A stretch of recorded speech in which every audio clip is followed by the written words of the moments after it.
Hey everyone, welcome back to my channel. I'm Deborah from Barefoot Bites. Here on this channel we discuss topics of homemaking and motherhood, and all while making yummy food from scratch. So grab your favorite drink or pop your headphones in while you're getting productive, and let's get into it. Today I want to dive into something that every mom and homemaker, especially me, deals with, and that's managing the household responsibilities. Whether you're a stay-at-home mom, working mom, or somewhere in between, keeping the household running smoothly can really feel like a full-time job in itself. I don't consider myself a master at this, but I want to share some tips and tricks that have helped me keep things organized, easy, and really stress-free in my home.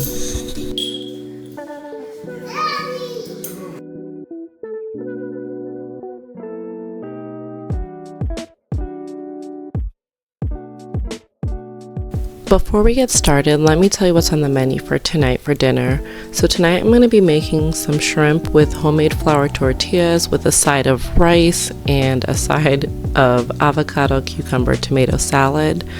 And first I'm going to be prepping the flour tortillas because that's what's going to take the bulk of the time. But once you've had homemade tortillas, you really never want to go back to store-bought. That's something I actually do not purchase anymore ever since I started making my own. And the recipe for what I'm making will be on my blog at barefootbites.com.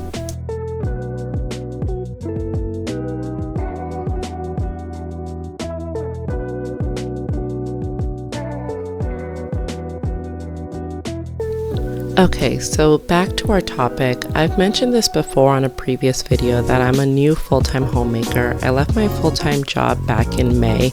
Prior to that, I was working full-time from home with 2 toddlers and a baby, and I literally always think back and wonder how I managed this, and I truly don't know. But anyways, when I decided that I wanted to get organized in my home, one of the biggest things that helped was prioritizing tasks. And with so much to do, it can really feel it's easy to fall into overwhelm. But I've learned that not everything needs to be done at once. The first gem I'm going to drop is you need to start doing a daily task to-do list.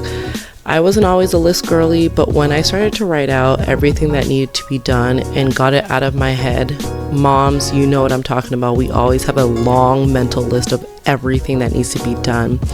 But once I was able to get it out, I was able to rank the things. I was able to break mine down into 3 categories of must do, should do, and could do for each day and week. Like for example, under each day, I will typically put certain things under each category, like things that must be done are laundry and the dishes. Things that should be done is meal planning, and things that could be done would be like organizing the kids' toys. That's not a priority, but you know, if I can get to it, that'll be helpful to me.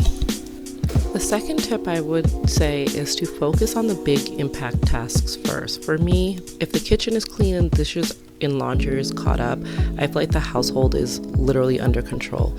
When those things aren't done, I feel like I'm spiraling. So figure out what those are for you so you can always be able to prioritize what needs to be done in your home and for days and weeks. So now that my dough has come together, I'm going to let it rest for about 10 minutes, and while that's resting, I'm just going to get my shrimp started and cleaned. I got raw deveined shrimp, but I still have to remove the shells, and I'm going to make sure that they're actually deveined because the thought of eating shrimp poop honestly makes me gag. So really make sure you're always cleaning your shrimp and double checking for all that, because you don't want to be eating shrimp poop.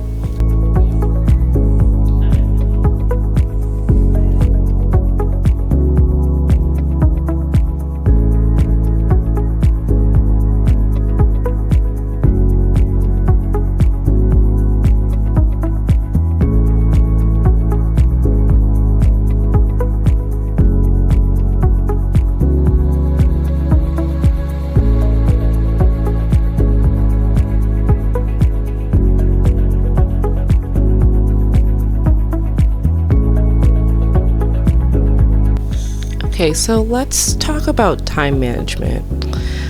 Ooh, this is a topic that I'm still always asking God to help me with, because honestly, I really get easily distracted with like social media or chatting with my sisters or going down rabbit holes of looking into things. I'm like a researcher and I love to learn, so like you'll always find me going down little rabbit holes. But with that, what has helped me has been creating a routine.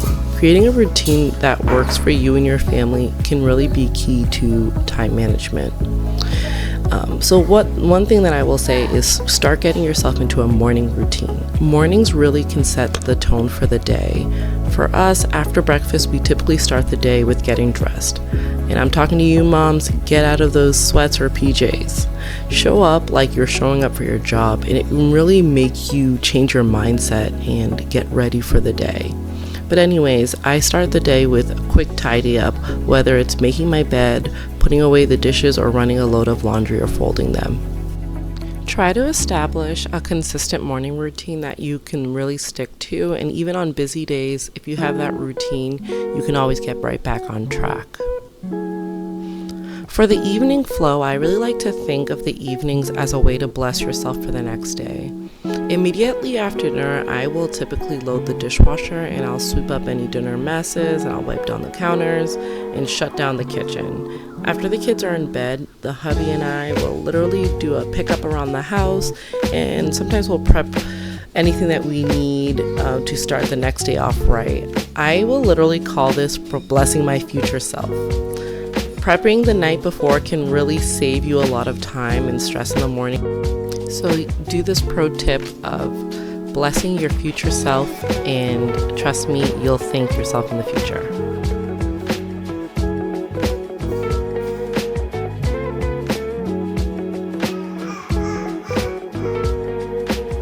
So now that the dough has rested and it's nice and beautiful, look how smooth that is. I'm going to get it prepped and ready, so I'm going to cut it into 8 sections. Again, this recipe will be on my blog barefootbites.com if you want the recipe for it.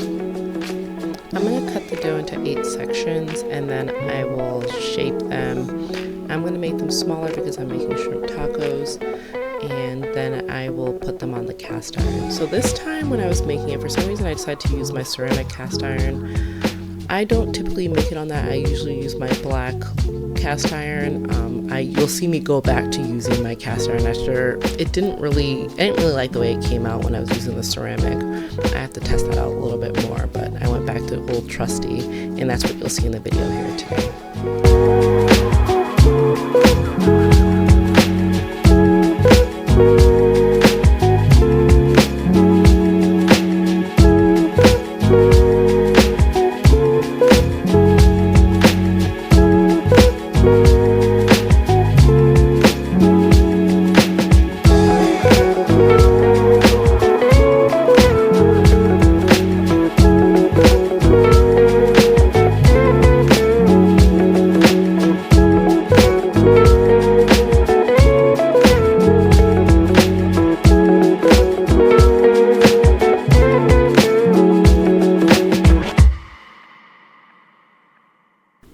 Discuss something that's starting to become taboo nowadays, and that's involving your family and household work. You really don't have to do everything alone, and getting the whole family involved can really lighten the load. I've seen online, especially on Instagram, you'll see like a lot of things about, mothers burning out, and I find that to be martyrdom in motherhood or homemaking, and it's a real thing, and I really don't want you to fall into that trap. So it's okay to ask your children to get involved in the household chores, and I found that assigning age-appropriate chores to kids not only helps me out, but it teaches them responsibilities. Kids love to help out and feel like they're really a part of the family unit, and they really are capable human beings who can learn how to work and help out. Listen, I'm all about building character and useful humans over here, and don't fall into the trap of learning that children cannot help out around the house. It really isn't a real thing, and you shouldn't feel guilty for asking them to pitch in when needed, doing age-appropriate tasks. I'm I'm currently in the season of young toddlers, and for younger kids, I found that age-appropriate tasks can be anything simple, such as picking up their toys or helping set the table or help sort laundry or load the washer or dryer, wiping windows or emptying out trash cans, things like that. And I found that as they get older, they can handle more complex tasks. Yes, you're going to have to check in on them, or you may have to go in and teach them, but honestly, they get better as they do it over and over again. And then they master those tasks. And then after they master them, they can move on to more complex tasks around the house. And again, they're doing small things that contribute to the well-being of the household, and there's nothing wrong with that. A second way to involve your family is to involve your spouse. It's important to communicate with your partner about areas where you could use some help if that's possible. My husband and I like to consider ourselves a team. So fortunately for me, he works from home and can help out as needed when he has a break. So this may look a lot different for each family. For us, we have a system where we literally like to divide and conquer. While I'm handling one area, my husband will take care of another. For example, I like to take care of all the meals, do the laundry and the cleaning, and he does all the trash, like taking out the trash daily and weekly, and he'll take care of landscaping, a lot of the home maintenance, and he'll wake up with the toddlers and do bedtime. Again, these aren't set in stone, but as seasons and priorities change, we will tag team different responsibilities as needed.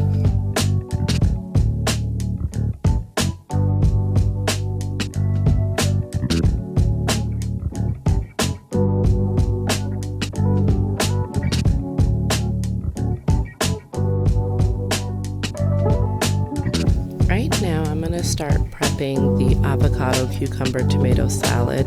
This is something that I find I make so often during the summer. It is so yummy and seasonal, and you can get all the fresh ingredients whether it's the farmer's market or the grocery store.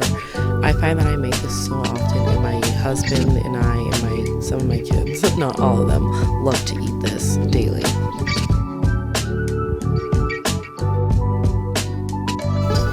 So let's get back to our chat today. Another tip that really helps me with managing my household is to simplify your tasks wherever it's possible. It's all about working smarter and not harder. That sounds simple, but sometimes people can just overcomplicate things. I'm one of those overcomplicators. So here's what has helped me in this season. One of my favorite hacks is to batch cook or meal prep for the week. I don't design what I will cook every single day because that's just not me, but I always make sure to grocery shop every single week at the beginning of the week to ensure I have everything I need. And then I'll keep a bunch of meat in the fridge defrosted, so I'll have protein available every night so I don't have to think, I can just build around that. And it honestly saves me so much time and mental stress, especially on busy nights where I'm not trying to do much thinking. I can just go on autopilot mode and just get something on the table. My go-to things to batch cook would probably be ground beef or ground turkey, have that in a bowl. I like to make rice, meatballs, or chicken, and these are things that can be paired with different items or transformed as needed for meals throughout the week. Another way to simplify tasks is to really declutter regularly. Keeping clutter at bay makes the entire house feel more manageable. I have a lot of little kids, and family love getting them gifts for every holiday or just even random stuff.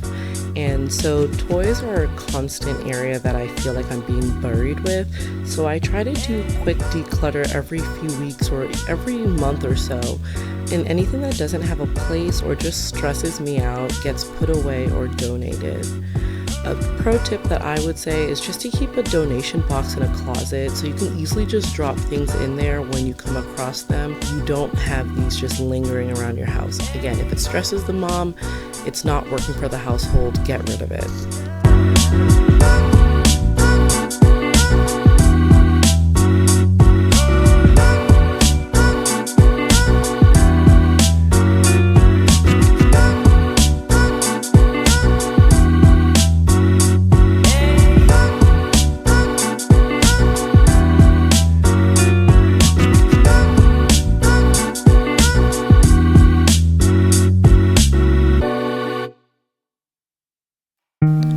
Lastly, let's talk about tools and technology. Now, I told you earlier that I'm easily to get distracted, especially with my phone and social media.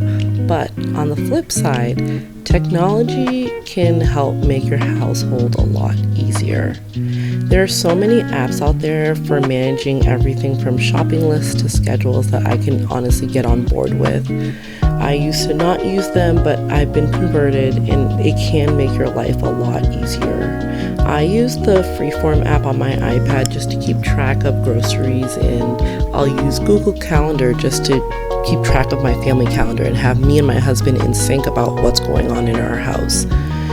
One thing that I would recommend is to just check out some of these apps and find out what works best for you and your family. And again, you can just try out, and what doesn't work, try out another one.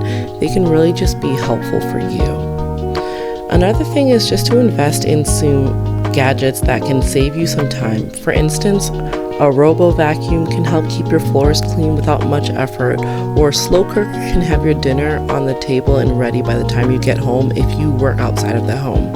Again, finding things that work best for you.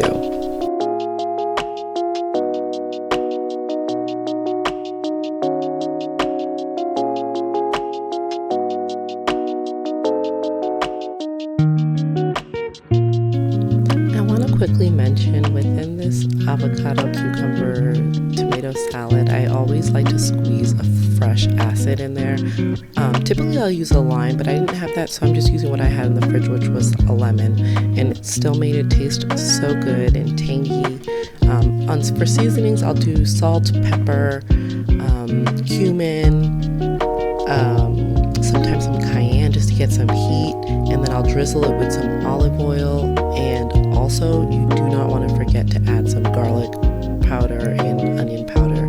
And my favorite part is some fresh herbs.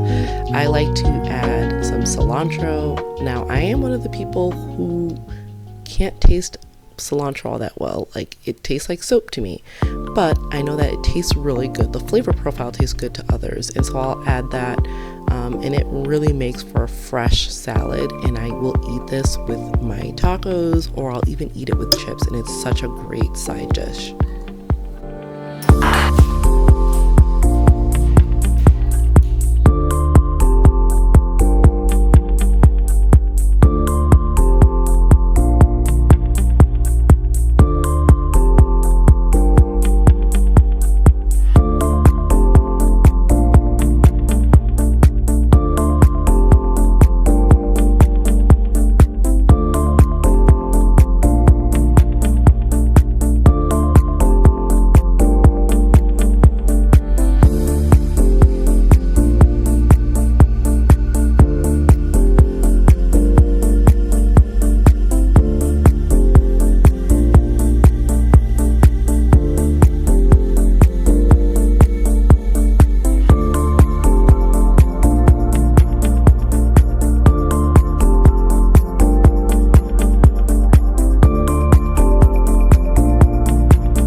always want to make sure you are washing your rice. Sometimes I'll see videos and people just do not wash their rice. You need to make sure you are washing your rice, and you want to make sure you wash it until the water runs clear. It'll taste better, and it also just removes all those starches and anything else that's yucky on that rice. And so make sure you always wash your rice and make sure the water runs clear. So the way that I like to make my rice is I like to add a lot of garlic to it. Sometimes I'll add onions, and I will chop those up and put them into my pan and just start to, with butter or oil, just start to get it nice and fragrant. You don't want it to burn, because if you burn your garlic, it will taste so bitter and ruin that whole garlicky taste that you're going for with your rice. So I will get that going, and then I will add my rice and toast it, and then with the oil and garlic, and then I'll add some adobo, garlic powder, onion powder, whatever I have. Again, I'm Haitian.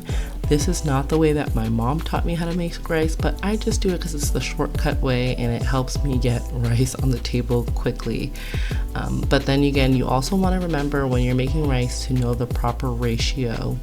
I believe it's for 1 cup of rice is 2 cups of water, so then you just continue that ratio. I'm doing about 2 cups of rice because my family is big and we tend to need a lot more rice, and then I like to have some leftovers for the next day. So that is the dinner for tonight, guys. Look at the spread. It was so yummy, and my kids and my husband and I were eating seconds like crazy. But let's recap. Those are my top tips today for managing the household responsibilities, from prioritizing tasks and involving the family to simplifying chores and using tech. These strategies have really helped me keep everything under control when I feel like I'm spiraling. I will get back on track using these tips. Remember, it's all about finding out what works best for you and your family, so don't be afraid to try different things until you find your groove. If you found these tips to be helpful, don't forget to like, comment, and subscribe, and share your own tips in the comments below. I'd love to hear what works for you, and I'll see you on the next vlog. Bye!